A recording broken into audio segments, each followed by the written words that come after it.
நீ தாய் மடியில உட்கார்ந்து இருக்கிற மாதிரி என் மடியில் ஒரு குழந்தை தவழணும்னு அவனை கேட்கிறதை விட்டு விட்டு அவன் தாய் தகப்பனோடு இருக்கிற படத்தை உடைக்கலாமா? தப்புதான்ப்பா, தப்புதான். இப்போ இதை மாட்டிட்டு குடிக்க வாங்க.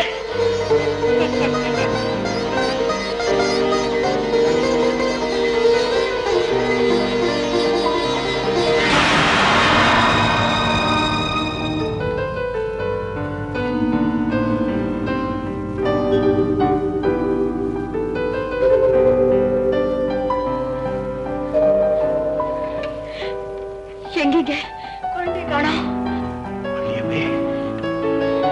அன்னைக்கு நான் ஜெயில இருந்தப்ப தகப்பனோட வந்து என்னை காப்பாற்றான். இன்னைக்கு தனியா வந்து நீ செஞ்ச தவறை சுட்டிக்காட்டி தாயாகவும் ஒரு வழியை